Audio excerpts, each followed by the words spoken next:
ఈరోజు మనం చాలా టేస్టీగా హెల్తీగా ఉండే ఆనపకాయ కందిపప్పు తయారు చేసుకుందాం. ఈ కూర వేడి అన్నంలో నెయ్యి వేసుకొని తింటే చాలా రుచిగా ఉంటుందండి. చిన్నపిల్లల నుంచి పెద్దవాళ్ళ వరకు అందరికీ నచ్చే రెసిపీ ఇది. సో స్కిప్ చేయకుండా ఎండింగ్ వరకు చూడండి. రెసిపీ విత్ మధు ఛానల్ని సబ్స్క్రైబ్ చేయండి. ముందుగా మనం చిన్న సైజు కుక్కర్ని తీసుకొని అందులో కందిపప్పు మనకు కొలుచుకొనైనా వేసుకోవచ్చు. వేసుకుంటే అలాగా ఒక కప్పు కందిపప్పు అయితే వేసుకోండి. అండ్ దీన్ని బాగా వాష్ చేసుకోవాలి. ఇప్పుడు వాష్ చేసుకున్న కందిపప్పులోని వాటర్ అనేది మునిగినంత వరకు వాటర్ వేసుకొని చిన్న ఆయిల్ అనేది వేసుకోవాలి. పక్కన పెట్టుకోండి. ఇప్పుడు మనం ఒక మీడియం సైజ్ ఆనపకాయ ముక్కనైతే తీసుకోవాలండి. మరీ ఎక్కువ పెద్దదైతే తీసుకోలేము కదా. పప్పు ఎంత తీసుకున్నామో దానికి సరిపడినంత ఆనపకాయ ముక్క అయితే తీసుకొని పీల్ చేసుకోవాలి.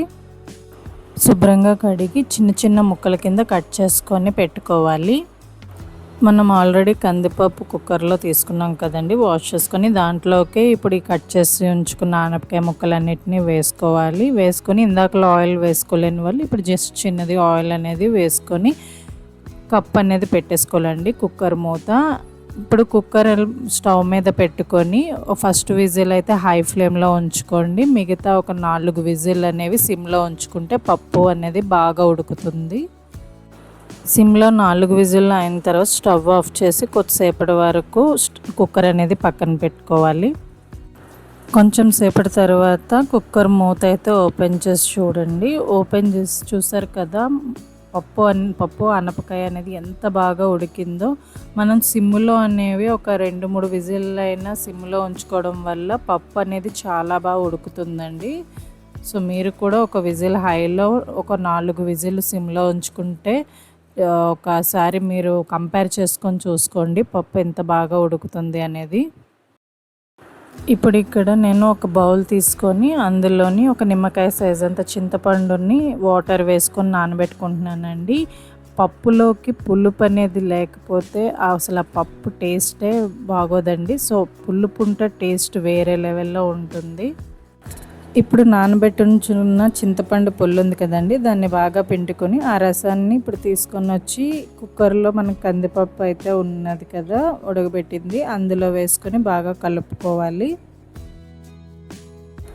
ఇప్పుడు మనం తాలింపు వేసుకోవడానికి స్టవ్ ఆన్ చేసి కడాయి పెట్టుకొని గ్రౌండ్నట్ ఆయిల్ అయితే యాడ్ చేసుకుంటున్నాను.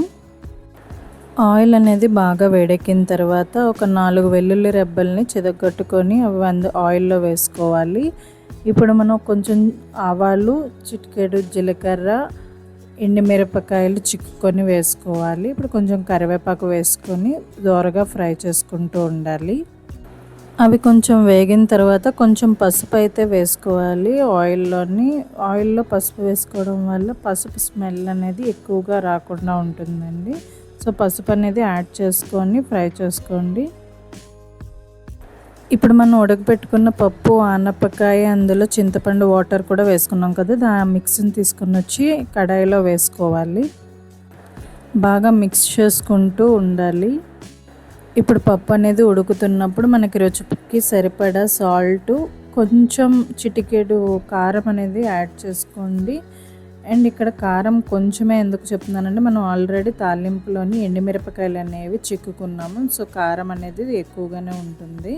సో కొంచెం కారం యాడ్ చేసుకోండి. అండ్ ఇంకా ఇంగువ అనేది మనం యాడ్ చేసుకుంటే టేస్ట్ అయితే సూపర్ ఉంటుందండి.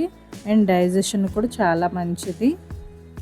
సో ఇంగువ కూడా యాడ్ చేసుకొని బాగా మిక్స్ చేసుకోండి. చివరగా కొంచెం కొత్తిమీర అనేది వేసుకొని పప్పునైతే కొంచెం సేపు సిమ్లో ఉడకనివ్వాలండి. అంతేనండి, కొంచెం సేపు ఉడికిన తర్వాత స్టవ్ అనేది ఆఫ్ చేసేసుకోవడమే. ఎంతో రుచికరమైన ఆనపకాయ కందిపప్పు అయితే రెడీ అయిపోయిందండి. చూడండి ఫ్రెండ్స్, ఎంతో ఈజీగా తక్కువ పదార్థాలతో ఎంతో టేస్టీగా ఆనపకాయ కందిపప్పు తయారైపోయింది. వేడి వేడి అన్నంలో కొంచెం నెయ్యి వేసుకొని ఈ పప్పు తింటే రుచి అద్భుతంగా ఉంటుంది. మీరు కూడా ఈ రెసిపీని ఇంట్లో ట్రై చేసి ఎలా వచ్చిందో నాకు కమెంట్స్లో తప్పకుండా చెప్పండి. ఈ వీడియో కనుక నచ్చినట్టయితే ఒక లైక్ చేయండి, మీ ఫ్రెండ్స్ అండ్ ఫ్యామిలీతో షేర్ చేయండి. ఇంకా ఇలాంటి రుచికరమైన తెలుగు వంటల కోసం మా రెసిపీ విత్ మధు ఛానల్ని సబ్స్క్రైబ్ చేసుకోండి. Thanks for watching.